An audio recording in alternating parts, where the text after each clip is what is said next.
মধ্যপ্রাচ্যের উত্তেজনা আবারও নিয়েছে নতুন মোড়। যুক্তরাষ্ট্রের সম্ভাব্য নতুন হামলার হুমকির জবাব দিয়েছে ইরান। কঠোর সতর্কবার্তা দিয়ে তেহরান জানায় তাদের জ্বালানি স্থাপনায় আঘাত করা হলে শুধু যুক্তরাষ্ট্র নয়, পুরো উপসাগরীয় অঞ্চলের জ্বালানি অবকাঠামোই করা হবে লক্ষ্যবস্তু।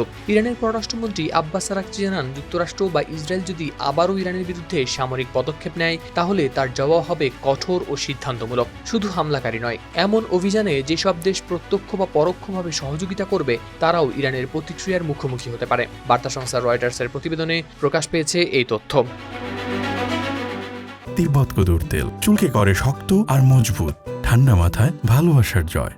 শনিবার তুরস্ক, পাকিস্তান ও সৌদি আরবের শীর্ষ কর্মকর্তাদের সঙ্গে পৃথক টেলিফোন আলাপে এই অবস্থানের কথা জানান আরাকচি। পাকিস্তানের সেনাপ্রধান ফিল্ড মার্শাল আসিম মুনির এবং তুরস্কের পররাষ্ট্রমন্ত্রী হাকান ফিদানের সঙ্গে কথা বলার সময় তিনি বলেন, যে কোনো আগ্রাসনের জবাবে ইরান দৃঢ় ও কঠোর প্রতিক্রিয়া জানাবে। নিজের টেলিগ্রাম অ্যাকাউন্টে আরাকচি বলেন, যুক্তরাষ্ট্রের অস্থিতিশীল কর্মকাণ্ডের সম্ভাব্য পরিণতি এবং এর ফলে যে অঞ্চলে নিরাপত্তাহীনতা আরও বৃদ্ধির আশঙ্কা নিয়েও আলোচনা করছেন তিনি। তার ভাষ্য অনুযায়ী যুক্তরাষ্ট্রের যে কোনো বেপরোয়া পদক্ষেপ পুরো অঞ্চলের নিরাপত্তা পরিস্থিতিকে আরও অস্থিতিশীল করে তুলতে পারে।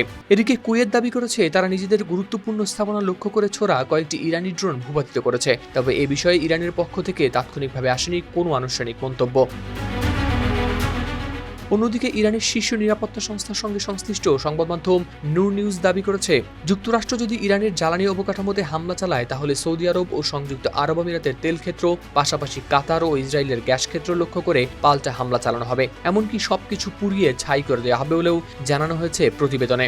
এমন পরিস্থিতির মধ্যেই সৌদি যুবরাজ মোহাম্মদ বিন সালমান মার্কিন প্রেসিডেন্ট ডোনাল্ড ট্রাম্পের সঙ্গে ফোনে কথা বলেছেন। মার্কিন সংবাদ মাধ্যম এক্সিউজের প্রতিবেদন অনুযায়ী যুবরাজ ইরানকে ঘিরে যুক্তরাষ্ট্রের পরিকল্পনা নিয়ে উদ্বেগ প্রকাশ করেছেন এবং এ বিষয়ে বিস্তারিত ব্যাখ্যা চেয়েছেন। এর আগে ক্যাম্প ডেভিডে অনুষ্ঠিত মন্ত্রিসভার বৈঠকে প্রেসিডেন্ট ট্রাম্প বলেন, তিনি এখনও বিশ্বাস করেন আলোচনার মাধ্যমে ইরানের সঙ্গে একটি সমঝোতায় পৌঁছানো সম্ভব। তবে একই সঙ্গে তিনি অভিযোগ করেন ইরান বারবার প্রতিশ্রুতি ভঙ্গ করছে। প্রয়োজন হলে যুক্তরাষ্ট্র আবারও সামরিক পদক্ষেপ নেবে বলেও হুঁশিয়ারি দেন তিনি। অন্যদিকে ইরানও দীর্ঘদিন ধরেই অভিযোগ করে আসছে বিভিন্ন সমঝোতা ও প্রতিশ্রুতি ভঙ্গ করেছে। হাওলাদার শামীম, RTV।